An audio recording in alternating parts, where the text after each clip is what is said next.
5월 8일 장전 시장입니다. 자, 이번 주에는 미국 부채 한도 협상 이슈가 있고요. 그걸 제외하고는 CPI 발표가 있습니다. 사실 뭐 오늘 대문으로 말씀을 드렸는데 좀 이제 지루하죠? 똑같은 뉴스 이슈가 반복된 지가 2년이 된 것 같습니다. 네, 그 2년 동안 시장을 눌렀던 큰 재료들은 해소가 되지 않았어요. 전쟁 리스크, 이 전쟁 리스크로 인플레이션이 촉발이 되면서 금리 관련된 또 부담감들이 시장을 누르고 있는 상황인데 우선 다행인 점은 연준이 이제 기준금리 인상안을 더 이상 하지 않을 것이란 것 마지막 인상을 진행했기 때문에 부채 한도 이슈 그리고 실질적으로 전쟁 리스크만 어느 정도 해소가 되면은 단기적인 리스크들이 끝낼 수 있다. 근데 이 말을 2년 동안 반복하고 있습니다. 그렇기 때문에 쉽지 않다. 쉽지 않다. 다만 오늘 원유, 구리, 리튬 값이 현재 급락하고 있다.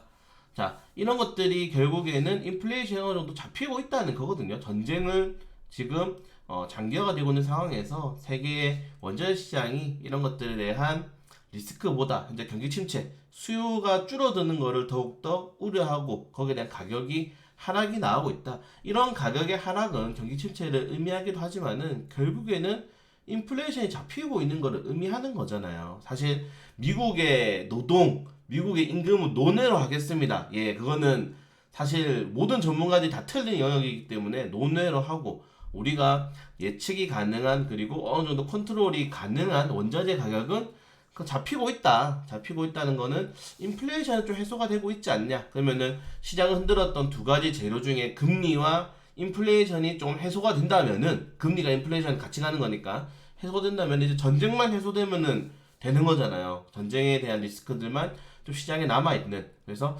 장기적으로 봤을 때는 물론 그 인플레이션과 금리에 대한 대체 악재가 경기 침체가 될 수 있겠지만은 하나가 우선은 어느 정도 소멸하고 있다는 점 이런 것들이 시장에 여전히 지금 강한 이런 수급을 끌어당기는 재료가 되지 않나라고 생각이 됩니다.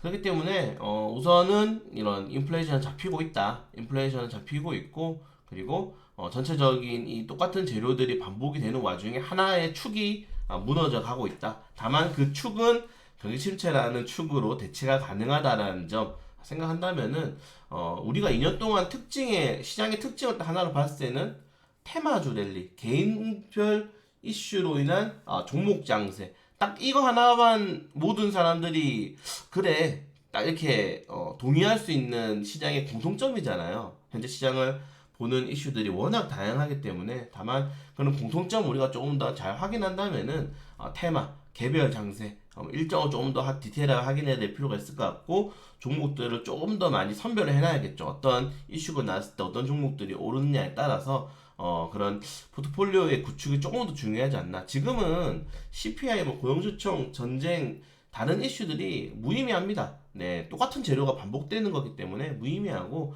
내 포트폴리오는 어느 정도 더 이 시장에 맞는 시장에 수급이 들어오는 포트폴리오로 잘 갈아 끼는지가 가장 중요하다는 점. 네, 그렇기 때문에 지금 시장에서는 뭔가 뭐 크게 드라마틱하게 내 계좌를 바꿔줄 수 있을 만한 전략을 하기보다는 좀 시장에 맞춰가는, 네, 시장에 맞춰가는 그런 포트폴리오를 계속적으로 구축해야 된다. 그게 아니라면은 그냥 관망하는 것도 나쁘지 않아요. 워낙에 변동성이 심하잖아요. 지금 시장이.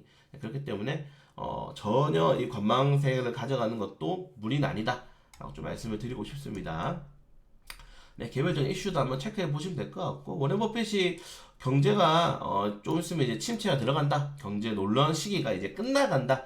이건 제가 중간 증시에도 말씀드렸죠. 지속적으로 현금을 보유를 하고 있는 게 워렌 버핏이다. 네. 그리고 워렌 버핏이라든가 다른 뭐 경제 전문가들이 말하는 게 이러한 사이클이 우리가 올해만 하고 주식을 끝낼 게 아니잖아요. 결국 반복되는 일정과 재료들이기 때문에 그냥 이렇게 시장이 악재가 되고 경직체가 올 때는 당연하게 현금 비중을 늘리고 또 시장이 좋아지고 또 유동성이 확대될 때는 당연하게 주식시장의 비중을 늘리는 그런 것들에 대한 좀 이런 나의 포트폴리오에 대한 변화를 좀 자연스럽게 받아들이면서 마치 사계절이 흐르듯이 그렇게 좀 맞춰가야 된다라는 말을 굉장히 많이 하는데 우리는 알고 있으면서도 그렇게 좀 하기가 많이 힘들죠. 네, 개인 투자들의 주식을 보는 관점이 굉장히 다르니까요. 그래서 그런 것들을 조금 전문가들 뭐 정말 전 세계 1위이긴 하지만은 이렇게 잘하는 사람으로